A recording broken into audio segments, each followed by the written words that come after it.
Hi everyone, and welcome to our webinar today, which we're going to talk around accelerating Data Vault success with Studio.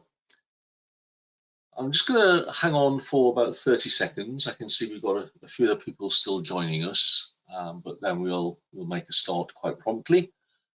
As always, this is a live session, so we do encourage questions. If you do have some questions, please do feel free to type them into the GoToWebinar question area, and we'll try and pick those up and make sure we get some answers for you at the end as well. So just give us 30 seconds and then we'll get everything underway.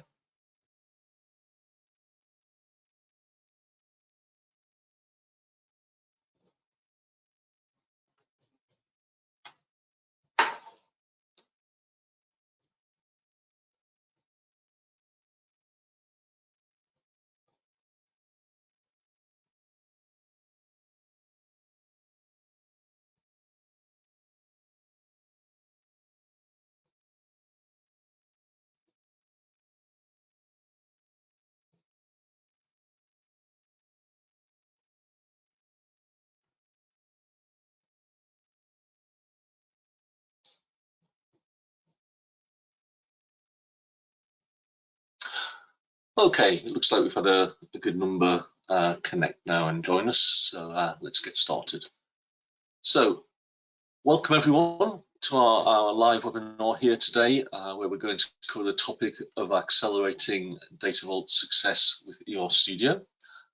I'm going to start by doing a few quick introductions. On the IDERA side, we have myself, John Harrison, and I'm one of the senior solution architects in our pre-sales team. So I'll be hosting the session this afternoon and also doing a little bit of an introduction. I'm also joined by my colleague William Wittwer, who's another solutions architect from the pre-sales team here at IDERA. But probably more interesting and perhaps more exciting today, we've got a couple of guest presenters. So they're from an organization called Sanlam, who are a large and leading financial services group. And I'm really pleased to say that we've got Craig Strachan and Jonathan James joining us. And they're a senior solutions architect and a lead technical business analyst at Sanlam. They're also both Data Vault 2 practitioners and certified, so they really know some good stuff about the Data Vault architecture and how to get the most out of it. So I think this is going to be a really good session that we're going to go through today. And I know they'll be very keen and very happy to answer any questions. So I'll just mention again, if you do have questions as we go through, please do feel free to type them into the box and we'll try and get answers to all of those for you. Okay, just before we get going into the session, I like to do a couple of quick kind of what we call polls on GoToWebinar. So these are just quick questions, just to give us an idea, really of what different people attending in the audience today, what they're using, what's of interest to them. Just helps us to get a little bit of feedback from yourselves and also helps us to make some decisions about topics for future things as well. So I just popped up a poll there, which should be coming through onto the screen. It sometimes takes a second or two. And I'm just asking, are you currently using a data modeling tool? That might be Studio or another tool, or maybe you're doing something that's just more of a drawing tool like Visio or Draw.io or similar. So it's just interesting to get a little bit of feedback on that. Okay, probably not surprising because this is an IDERA Studio event. We've got about 77% with Studio, a good percentage with Irwin, and then less with the others. A significant number though with more kind of drawing tools and so on. Okay, so we'll try and convince those of you that are using kind of simple drawing technologies like Visio, how a tool like Studio managing the metadata is a lot more powerful. So I think I've got two more of these that I'm going to do really quickly. So the next one is really about today's topic. and about data vaults. So are you currently working with data vault as a technology, as an architecture? I think there's just three responses there. Yes, we've implemented it, and we're kind of flat out and going ahead with that. Yes, maybe it's more of a work in progress. Or no, this is all new, and we're here hopefully to find out some good information. So as before, I'll just give that 10-15 seconds to give everyone a chance to click through. So quite a few people at the moment, this is quite new to them from the looks of the poll. Over 50% not doing anything with Data Vault, just over 25% kind of work in progress, and just under 20% already implementing it. So that's good stuff, thank you for that. And my final one is a little bit more generic.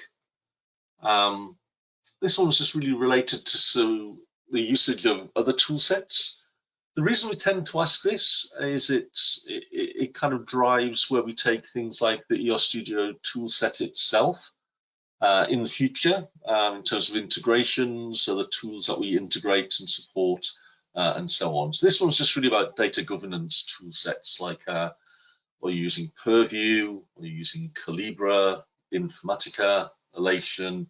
So I put none there. That's literally saying none or another one. So if you're using something different, feel free to click the non option there.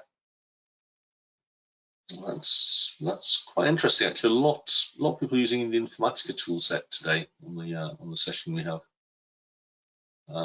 Fairly even split between a bit more on Purview than Calibra, but 25% not yet using a toolset or using a different one to what we've listed on the screen. Okay. That's great. Thanks very much for participating in those. So let's carry on with the agenda that we have for today. So 4 basic areas that we're going to cover. First one will be myself. So I'll talk a little bit about EOS Studio and working with enterprise data models. I'll then hand over to our guests from Sanlam, who will talk very much more around Data Vault, and that will include implementation, how they take that forward and how they're using it. And then William will actually give us a little demonstration after that of how we can use EOS Studio with some of the new macros and new scripts that we've included to work with Data Vaults. And as mentioned, we'll have some time to take on board any questions that you may have. Okay. So, enterprise data model. This is something that gets discussed a lot. And what we're seeing more and more really with the organizations that we speak to is there's a growing recognition that they need to have a better way of really understanding what they're looking to achieve as a business, but also how that then rolls down from the business into the technology layer. So really trying to bridge that gap between the business and technology, and not letting one just drive ahead without the other one. So often we have a very high level conceptual model. Mine is very simple at the top there: customers or linked to orders and products. And I have seen this type of model. I've been at some large pharmaceuticals, other large organizations in retail and so on. And often, their senior business managers working with the IT folks, they have this kind of model in place in the chart on the wall, very high level: customers, orders, products. That's what's important to us. That then generally feeds down into more of an enterprise logical model, where we start to add a little bit more detail. So we might be breaking things like order down into more detail of order lines. So it's starting to reflect a bit more around the actual information we might be capturing, and also how we might be structuring that as well, and how it might be different in terms of subtypes. So a customer might be split into a B2B or a B2C customer, for example, on the diagram that we have there. And then just carrying forward here, One thing that's really critical across all of this, though, is the idea and concept of traceability and having some lineage capability.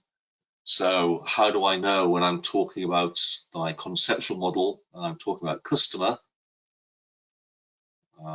how does that actually get mapped? So I should be able to highlight some of these. How does this customer get mapped down into my enterprise logical model? How's that being impacted? So any kind of modeling solution that you're looking at, if you wanted to support enterprise modeling, you really need to understand how it will enable you to track that lineage and track that usage. And in EOS Studio, that's something that we call universal mapping. Okay, this then really builds out a little bit more typically. And what we then have, in fact, I might just build this up a little bit to start with. We may then have more detail around the actual implementation parts here. So maybe these are specific to different parts of the business. They could be business domains, business departments. Maybe this is just being stored in a standard relational database. Maybe we need to have another implementation where we still want to base it off that same enterprise logical definition, but maybe we want to feed this down here. And because this is going to be used for interchange and exchange of information, maybe we're looking to deliver that more as a JSON or other standard file format rather than a relational database. And again, these can obviously be replicated, built up, but the important thing is the idea that we have this universal mapping capability still in place so that we can still trace from the conceptual model through to an enterprise logical model. We can reuse elements from here very easily, still have that traceability down to the more domain or departmental specific models as well. And again, I'm going to go through the next few a little bit more quickly, but we continue really to augment that and really deliver more on that with the addition of things like a business glossary or a business catalog, where from a business perspective, it can be really important for us to be able to capture and understand what these terms mean to the business without even worrying any of the detail that we might have at the enterprise logical layer. So what's a customer? A customer is someone who either purchases a product or a service from us. What's a B2B customer? That's another vendor who perhaps is going to resell some of our products. What's a product? Product, something that we make, manufacture, or otherwise deliver. So very high level definitions. But again, it's important to be able to have this traceability back again. To be able to say that we need to have a mapping from something like a customer business definition, managed and owned by the business, and how that might be defined at the conceptual and down to the enterprise logical layers. You can probably guess that then feeds again through into those lower domain departmental level implementations. And the bit that maybe I just want to emphasize here that I perhaps haven't done so far is, of course, what's also important with this kind of approach is the ability to easily reuse different definitions. So if I have a standard definition of customer and I'm building a new domain or departmental application, I want to use that as my start building block. So it's important we're able to use this to create new models. So, excuse me. And conversely, it may be that I'm coming from a bottom-up approach because I've reverse engineered an existing data asset, a data source. This has got some additional information that's really important to this part of the business. We want to bring that in as part of our enterprise logical model. So it's important to be able to bring things up this way as well. And EOS Studio supports that really well with its comparison and merging capabilities across the different model layers. And the final thing I'm just going to talk a little bit about as well is that when we're going from things like the enterprise conceptual, the enterprise logical models, we talked about how they may be relevant for different parts of the organization, different domains. They may also be implemented in different ways, in different technology stacks. Again, this really shouldn't make any difference if your modeling tool is flexible enough to allow you to create these, to manage them in a central place, to be able to define that lineage and linkage between them with mappings. You know, maybe we're doing a medallion approach where we're gathering our source assets. From there, we're moving those into a bronze staging area. From there, into our silver data store area. Before finally we end up in our gold layer, our star schemas, where our BI tools perhaps are going to be used to interrogate those. Equally, maybe we're using more of a standard Inman warehouse type approach, you know, maybe more of a classical data warehouse structure, where again we may end up with source assets going into staging, into our enterprise data warehouse, and then perhaps utilizing star schemas for our data mart. And really what we're going to get into a bit more of a detailed discussion around next is what about things like Data Vault. And to be honest, what you'll see with EOS Studio is although Data Vault has some specific definitions and some specific things that we need to support, particularly around these concepts of things like hubs and satellites and so on for a Data Vault. In terms of EOS Studio, it's really working in the same way. You know, those linkages, enterprise logical model, driving that down, and then enabling us to map and manage those across those layers. So that's my brief introduction really to that concept of what we think of and what our customers talk to us about when we're really discussing enterprise modeling and approaches like Medallion, Data Vault, and so on.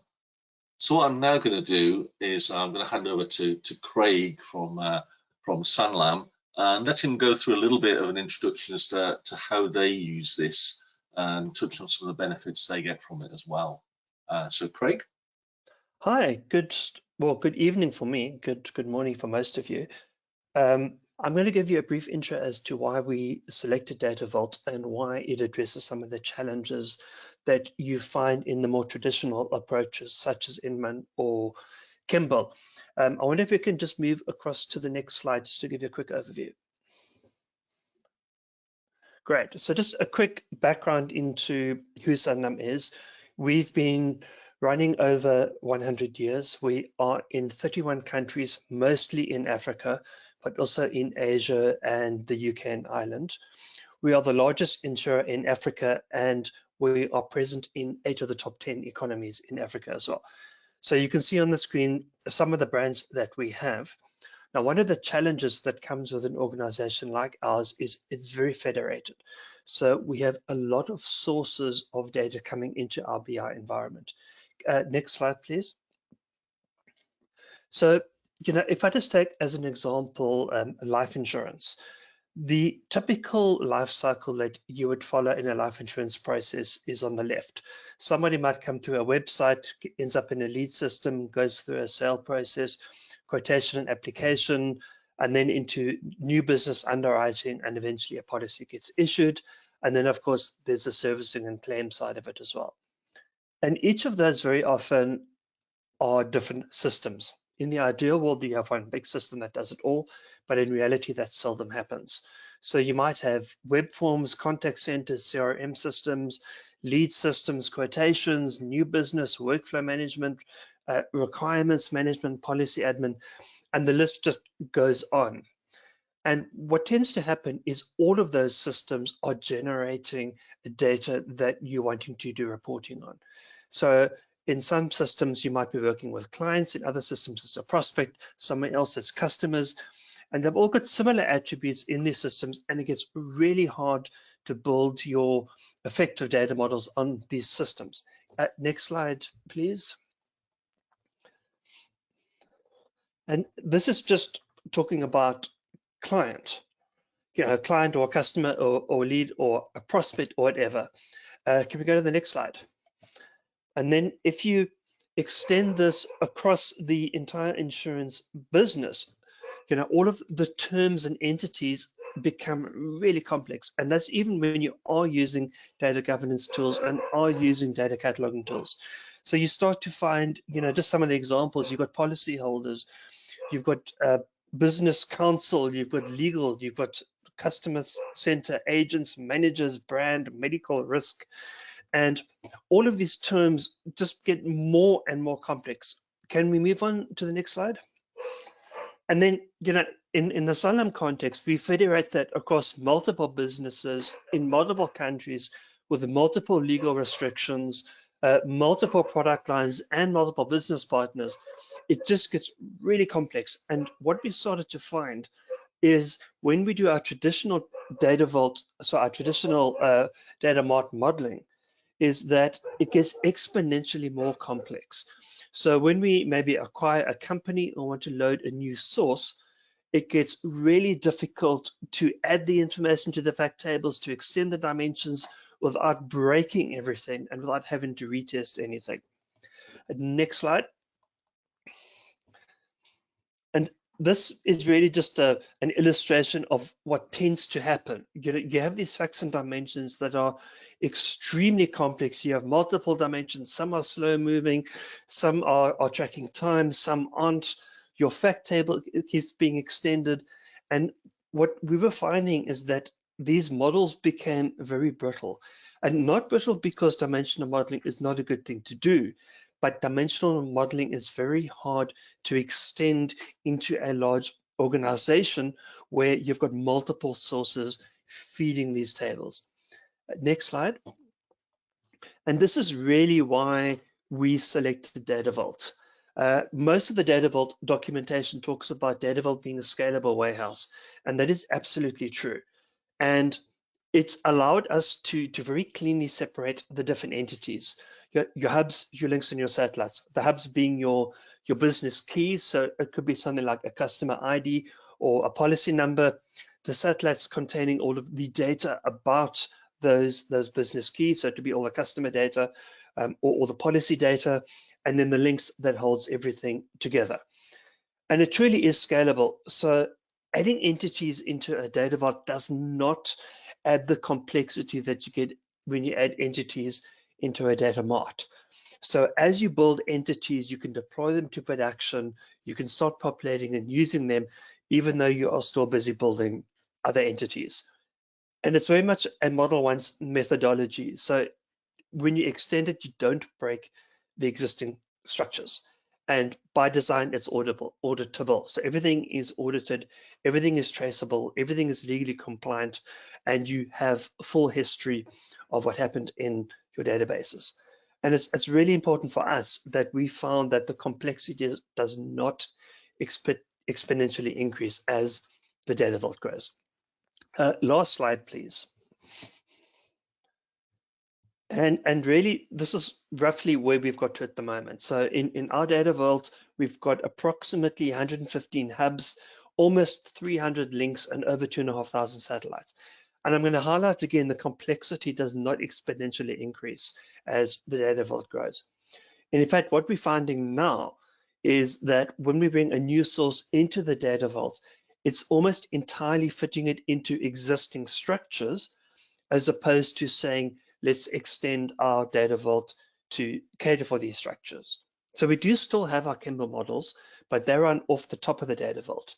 So the core data lake is all using data vault, which makes it so much easier to do. So when we acquire a company or we load a new source, we just find what are the data vault entities, what are the hubs, and then maybe add the satellites. And we find for ourselves that has significantly improved the reliability of our solutions. It's allowed us to deploy quicker, and it significantly reduces the testing. So I'm going to hand over to Jonathan, who's going to give you a little bit of a demo of what we are doing in the data vault. Jono, over to you. Awesome. Thanks, Craig. Just get my screen sharing.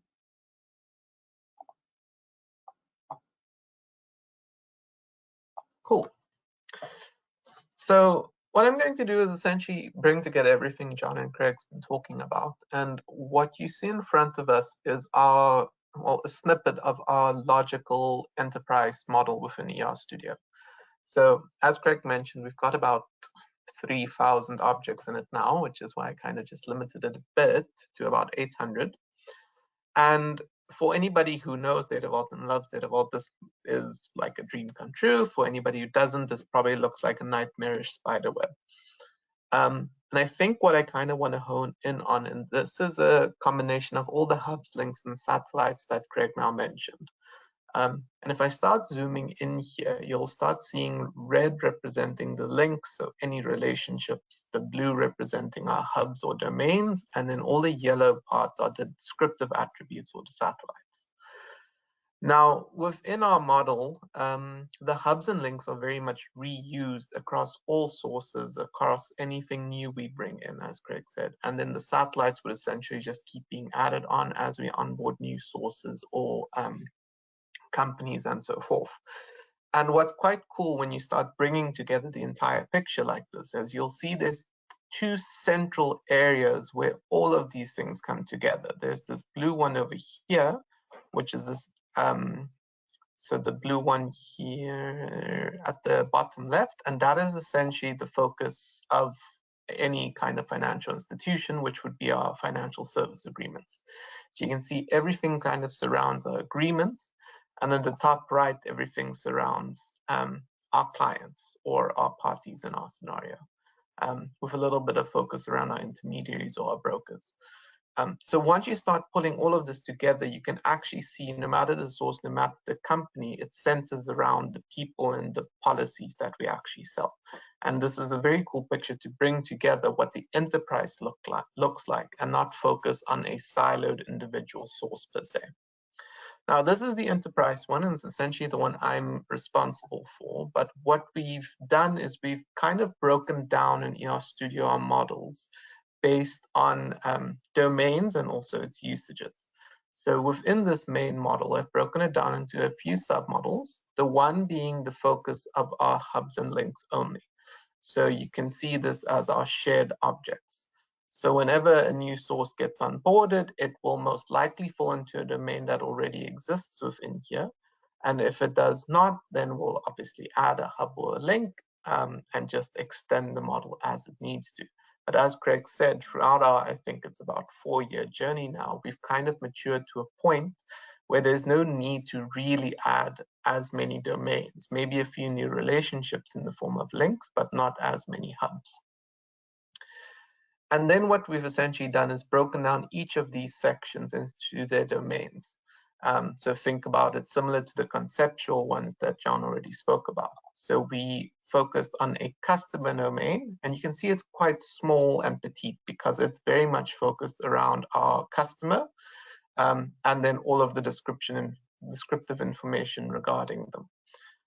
And then once we go down a bit deeper, you can actually break this down to specific sources that we've onboarded. So if I take an example of SCS, you can see it's a very small data set, one table just being added, creating 2 hubs and a link. Which are the shared objects. We only create them once inside the model, and the satellite gets added on.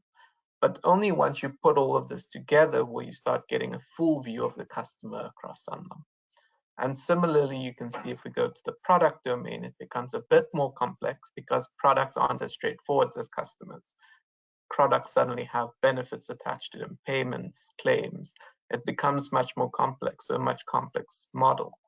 But then again, that's across the entire Sanlam. So if you kind of break it down to maybe go look at a specific source, a much simpler, elegant design, and it's much more useful depending on who uses the data model. So if it's only a specific team that's interested in this data, they only have to come look at this view. But if you want to see it across the entire Sanlam, you go a level higher, you go look what it looks like there. So I think what we also focused on is this is a very integrated model with a specific purpose for our main scalable warehouse team that oversees all of this. So all of this metadata is used by us for testing purposes, making sure everything is conforming to governance and so forth. But what we've also done is then you have a separate model or a separate workflow per each one of our teams that actually would model a specific source over here. So just a specific view of a specific source.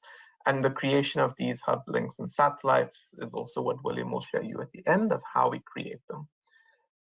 Now, I think one of the main points why we've been enjoying ER Studio so much is actually the fact that we were in this state of flux in the middle of our raw vault design process, where we started off doing everything in draw.io as well. And when we onboarded to ER Studio, it was about designing new models using the base of the macros William created, but also adding our own flair to it because they're all customized macros, so specific naming conventions and so forth. But also we wanted everything we've already built to come into ER Studio. So we've actually, through just connecting to our databases where the data vault was built, reverse engineered all of our existing models in here as well, so that we can bring them all together. And we've kind of adopted that as a way to validate our models as well. So both the design and the build should always kind of align, which is also why you'll see in this model, there's a physical version and a logical version of the exact same design. So both from pushing it from logical to physical to actually being built in Warescape, but also the reverse for anything that we did in the past to bring together this full consolidated picture. Now, the other thing we've kind of done for this integration is through parts of our development process, as John mentioned earlier, we've integrated it with our data cataloging tools as well. And there's kind of two parts to this. The first one is that we could now relate glossary terms to our specific models as we design them. So you can actually just go and add some terms, looking at the glossaries that we have. And then the reverse also being true, that we can take anything we've modeled in ER Studio and create a glossary within the portal for it. So if I quickly switch over to our glossary, in this scenario, I'll take the Sanlam group one. And in here, you can see all of the terms we've loaded in here. But if I specifically go look at a party now, you can see the nice little shorthand definition there. Going into the term, there's a couple of nice usages here on the portal. So we related a couple of our glossary terms together. So for example, some people use person, other people use party, so kind of means the same. So just getting rid of that ambiguity. And also a party can have beneficiaries. And you can build this out as far as you need to, but we also have it somewhere else. So I didn't build out for more need than we really have right now. And then where this becomes a bit more stronger in terms of the lineage that was mentioned earlier is we've also, if you go to the related ER objects, you can get a graphical representation of everywhere where this entry of our catalog is used. Every model in ER Studio is used in, and also every table that this thing has been associated with within the model, thus creating that full kind of lineage of where a specific term within our world is actually used within ER Studio, which can also be on a list format if graphical is too hard. And you can get any definitions for those objects if they've been curated properly. Yeah, and then that's kind of how we've been incorporating it, and we've had quite a lot of success with it, with these models being exported and re-imported on the Warescape side or just redesigned.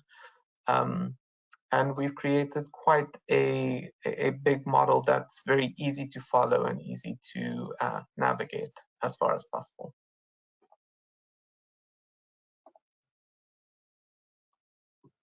Cool. That's it from me. Thanks, guys. Okay, that's great, Jonathan. That was really interesting. I especially liked actually the little bit you showed at the end there with the linkage of the business term in the kind of team server portal back to the models. You know, pretty much what we were explaining about at the start of the session that I went through as well. So yeah, really nice. Okay. I'm going to let my colleague William take over now, and he's going to actually show you from an EOS Studio perspective how you can actually go about using Data Vault objects, creating them within an EOS Studio-based model. William, you ready? Yes. Hello, everyone. So we'll just show some few slides to explain what we will do exactly during the demo, and then I will switch to the product itself. So with Data Architect, you will be able to use with the latest version 20.6. We have provided the different macros to manage the creation of the Data Vault objects. So we can create a hub directly from the solution. You will select your entity or your table, and it will generate for you using a specific wizard. You will be able to select the different business keys and to generate your hub like you have seen in the different project that Jonathan shared earlier. We can also create satellites. You will, as the same, you will select your hub, you will select your entity to get the different attributes. So you will be able to select your changing attributes to implement them in your different satellites directly with the macro. And the last one will be the link to create a link. So you will select different hubs and then from this hub, you will, or only one, and you will generate automatically a link table for your different hubs. So they will be related together. Today, we will focus on how you can customize your macros, how we can use them. So you can directly update the macros. As usual, all the different macros are only samples.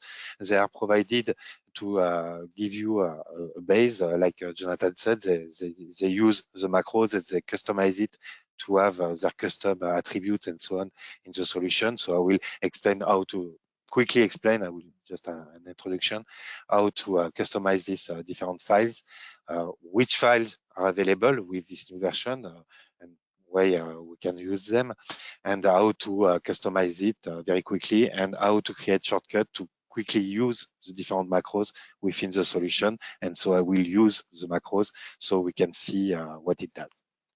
That's it for the slide part. So for the project today, I will use a specific project. Like John showed earlier, I have my enterprise logical model with my customer, order line, product, and so on. I also have a specific project for my Data Vault, where I can see some existing hub, satellites, and link, in exactly what we saw earlier in the slides shown by John. And so I will use this project to implement some new hub, satellites, and links. So from my Data Architect, what I will start by connecting to my repository and team server. So I will have access to the business glossaries, like Jonathan showed with all the links with the party term. We have access to this specific part. And from the repository, I will be able to get access to my project already existing that I just showed in my web browser just before.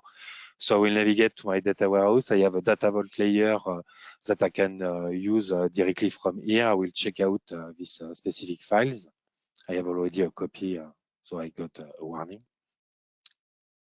Automatically, it downloaded to my laptop the project from my repository. It has checked out the project because I choose the option just to be able to update my different object. And so we can see the existing object. If we navigate to the tab macro, we can see by default you will have when you install Data Architect 20.6, you will see this this sample macro in your Data Architect, and below the samples macro you will find different folders. One of them is a Data Vault macro. So from this folder you have the different macros that will be used to create the different kind of object, hub, link, satellites. This one is a generic one, so you can create one of them. Usually I will use a direct shortcut to create my hub or to create my satellite and so on. And this specific file is the file which is used by the other. It will contain some common function and some constants that will be used by my different files. If I double click on it, I can edit it, I can view it directly from here, and I will see some different values. And for example, here I have some constants. So my hub will be named hub, satellites will be named satellites. The prefix of the object will be h underscore by default. So this is the default project that you have. And like Jonathan said, they customize this script to create exactly what they need. So if I scroll down, I have different methods to get my different objects. If I navigate to my hub object, can double click to edit it, or you can right click edit. I can see this object too. I have some different constants and some different methods that are involved here. If I look at, for example, the method work, I will see what it does. So it has some specific variables to contain the different pointers and values. And here we can see the different script and what it does. And you can always update this script. So what I wrote in the slide earlier is usually I will suggest to, so the macros are installed by default in C program data, IDERA, ER Studio DA 20.6 macro, sample macro, data vault macros. So I will strongly suggest to duplicate this folder. You copy it below your macro folder somewhere else. I have my own folder, for example, demo, where I put a copy of my macros, and then I customize the macro to do exactly what I need. If we look at this example, we can see that my hub is prefixed by hub underscore and not by h underscore. Satellite is SAT and so on. So if I want to follow the same, to use the same objects that have been used with this project, I need to customize this macro. This is what I have already prepared before. If we look here, I have compared my two folders, the original one provided by the software and the one provided by that I have copied. And so I have updated it to replace, for example, my hub prefix. You can customize this macro very easily just by changing some constants or some piece of code if you want to add some new feature or to customize it. Okay, and I have done this for my different files. If I go to my hub files, for example, if I you will compare my file, and if I navigate to the difference, here I have changed the name of my H key that will be generated. For example, I have replaced it with another way to name it to follow this name and so on. How does it work? So I have my different macros. You can create some shortcuts. By default, I will have my shortcut to the default version that has been added with 20.6. Here I have my hub, satellites, and link shortcut. You can create shortcuts very easily when you select any object. So this one is an entity. This is a hub, but this is an entity. So from here, I can add or remove shortcuts. And so from here, you will see the different macros which will be available. And you can simply select the macros that you want to use, add it to this side, and then it will be available directly from the object. So if I right click here, I have my hub, satellites, and so on. I can do this for different kind of objects. If I right click in the white part where there's nothing, if I can add some specific shortcut for this specific model, for the model itself, and so for the different objects. Or you can also use the ribbon, and you can so create a new macro from here or manage your different shortcuts, and you can add some specific macros directly here. And so you can call it by clicking the button from your ribbon directly. You can also use macros, but it is not useful for the hub, satellites, and links, but you can also use macros directly from command line if you want to automate some specific task. Yeah, so let's use these different macros. I will show my macro editor. So I have my hub bus. So in my project here, I have my different hubs customer. And what I will do, I will navigate to my logical model. If I will reduce it once again, I will show my whole model. So this is what we saw in the slides. So for my enterprise logical model, I have all these different objects, and I will generate today the hub for my product entity. So I will select my product hub. I will minimize maximize just to get my window back. I will click the play button to run my hub.bas that I have customized for this specific demo. Is it the good one? No, I am on the sample macro, so this is not the one I want to use, by the way. I have prepared this one with the name, so like I explained. So I will use this, and this. So I will use my hub first. When I click yes, automatically it got the different information that we will need to populate this wizard. So the first option at the top will be to select where do I want to generate my data vault object, my hub for this one. So I will generate it in this project that we saw behind.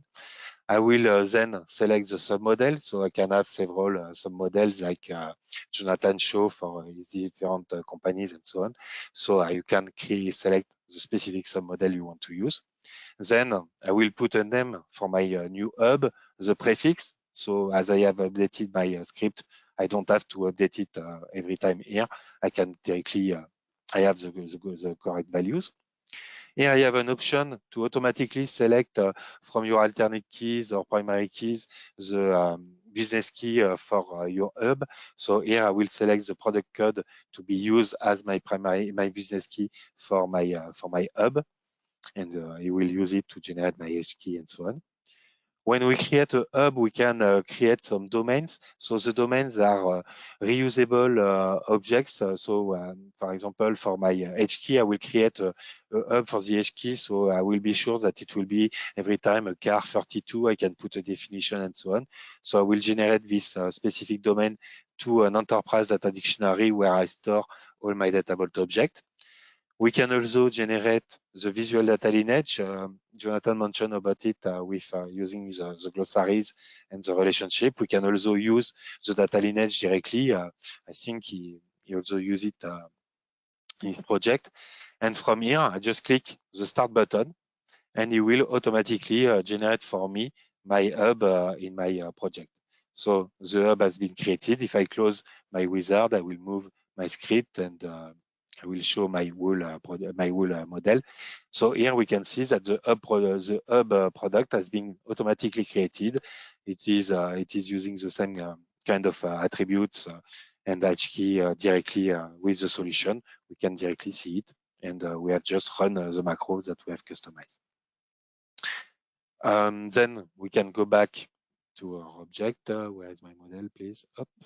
I will select the products once again to create my satellite this time. So I will get back my different macros. I go to the satellite one. I will click the play button. Say yes. Automatically, I can select once again. It remembers, but I can select the model and the submodel that I need to use. Then I will select which hub is related to this specific entity. So my product entity is related to my hub product. So I select my hub from the list, which is automatically populated from the models that you have selected. Then I specify the name of my satellite. I will select the changing attributes, all the attributes that I want to distribute with my satellite. So I will select name and description for this one. Same options that we have for the hub before. We can also generate attachment. I haven't shown it. I can show it later. When I click the start button, automatically generate for me my new satellite. I can close it and we'll see my new satellite that has been created and which is related to my hub product directly from the solution. And then if I want, I can also show for example, the link macro. So I will stay on this model for this one. The link the macro will relate will create. So I will create a link object from this different hubs. So if I go to my link macro, if I click yes, automatically the different hubs that I have selected are in the list. I can specify the name of my hub. If I want to change the order, for example, I can change the name or the order of the name.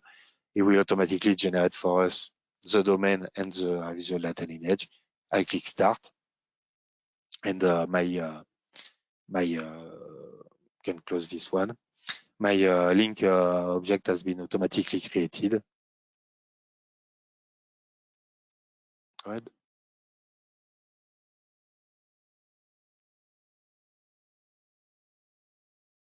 So I have 3 different macros that are open. So when you close the window, it releases all the different pointers to the different macros. So it has been closed. So I have my link table here. What I can do is going to diagram layout. I will put, for example, a hierarchical view, and we can see directly from here my different objects available. Okay. So I have created this hub product. We have created the satellite. And then finally, we have created the link between our 3 different objects. Yeah, that's it. It's okay for me, John. Okay. Thanks, William. Except if you have a specific question in the chat, I haven't checked. But if you have specific question and I need to show something, let me know. But otherwise, you can. Yeah. Okay. So I think we've got a few questions in, but just to summarize a little bit of what William showed there, with EOS Studio 20.6, sorry, let me just, we have introduced these new sets of macros which automate the creation of things like the hubs, the satellites, and the links. And I think the really powerful thing with doing that as macros is that, as William explained, it does let you customize them. So I know the folks at Sanlam have done that. It lets you really kind of tweak and tailor how those objects are generated within your studio inside the models by being able to get in kind of hands-on to the macros and be able to take them forward to be more specific to your requirements. Okay, we have got a couple of questions I'll try and get through quite quickly here. The first one is, we refer to the macros being included in 20.6. That's correct. That's when those macros first started to ship. So there's a question around, would they run with older versions such as 19.3? William might jump in here, but I think the short answer is they would run, but we'd have to figure out how to provide them. Yes. Make them available. So leave that one with us. There's not really any massive changes to the scripting engine, so the macros should work. But obviously they've been packaged and shipped into the 20.6 version. So I'll raise that after the event. I think Williams has posted a link in the chat as well, which can be useful for that one. Another question that's came through here is, how do you, I think this is related really to what Jonathan was showing in his little demo there, so I might hand this over to Jonathan at the moment. Okay. But it's, how do you harmonize the model in a view that's easily consumable by the business? So my take on that was, I think Jonathan just touched on that a little bit, because he kind of looked at the breakdown of the model with things like submodels, then publishing them into the actual team server portal so that they're easily viewable by anyone in the organization. But Craig or Jonathan, do you want to maybe add a comment on that as to how you find that works? Yeah, I'd like to just make excuse me, make one comment on that. And that is, Data Vault is very good at storing your data and at data lineage and data history. It's not so good at consumption. But what it does provide for, which we haven't discussed here, is the business vault. And the business vault is where you can start denormalizing these structures into something that's more palatable for an end user. So you're highly unlikely to expose these raw data vault elements to something like Tableau or Power BI, but you would have a denormalized layer on top. They call it the vault access layer. That gives you more usable, user-friendly views to, create their traditional consumption models on. Yeah, okay. I think just to add on to that, Craig, and that is for the business users. And then if you were to want to use any of this as, let's say, an analyst needing to build out a business vault, and I think, William, you actually just showed data lineage, if you could quickly flip back to that. So as a developer or even an analyst wanting to know what flows into which objects and also what the key is before transformation, it's very easily documented such as this on a visual, easy to follow way. And this gets generated with Williams macro for the raw vaults, but you can also add your own transformations and stuff to this for any other documentation or data flows that you would want to create, which we use quite a lot in our business vaults currently. And then from a modeling perspective, it's not about the transformation, but purely getting a view of a model. There's no limit to the amount of submodels or groupings you can do within these models. So I think as I demoed as well, we've broken it down. We have that giant model, but it's not really consumable by anybody who doesn't know the enterprise. So we've kind of broken it down into source-specific models. We've broken it down to domain-specific models.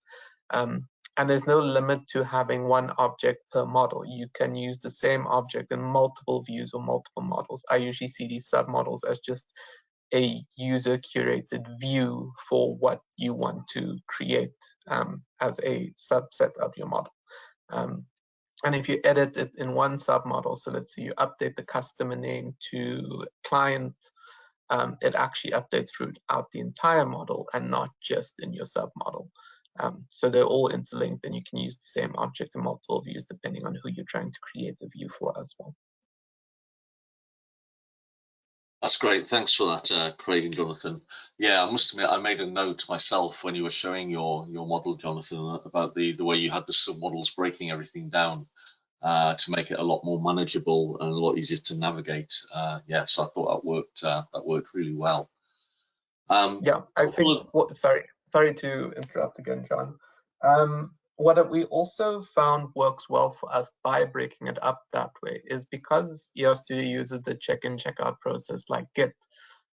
For multiple users working on a single model, they only have to check out a little small subset that they're working on without affecting the model in a much bigger way, so that multiple people can work on multiple sources and it still contributes to the same enterprise model. So it kind of also just helps limit any kind of conflicts that might arise with multiple people working on a bigger model. Yeah, of course, and especially with the size of that model that you showed there, that's really important. Yeah. We've got one or two more, I think, that are good discussion points. I appreciate we're coming to the end of time, but let's try and throw these out. And again, it's probably more for Craig and Jonathan as to comment on how they do things. But one of the questions that came in was really around roles in building a data vault.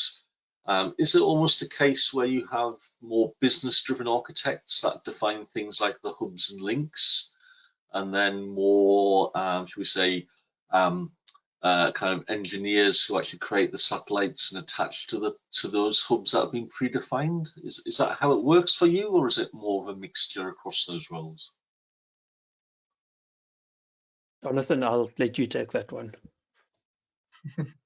Cool. So within our world, we kind of have our business analysts doing the analysis and understanding of data sources and also defining the target models. So what the hub would look like, what the satellite would look like. Because we've kind of learned that because Data Vault is not about primary keys and very technical data modeling stuff, but more identifying business meanings, business value, how it gets used within a business process, we found our business analysts are much better in identifying those patterns and where it fits.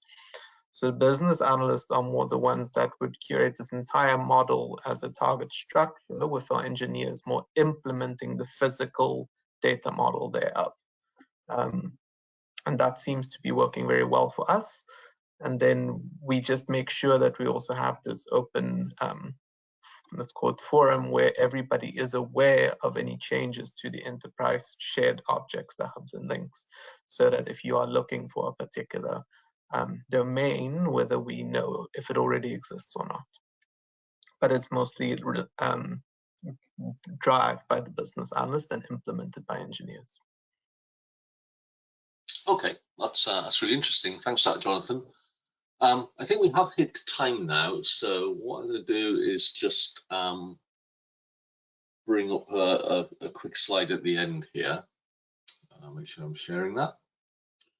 Okay, so first of all, big thank you to Craig and Jonathan. I thought that was really interesting to hear how they actually use some of this stuff for real, as it were, within Sanlam, and really good practical examples there, the breakdowns of things like the submodels and making that easier to navigate and manage and so on.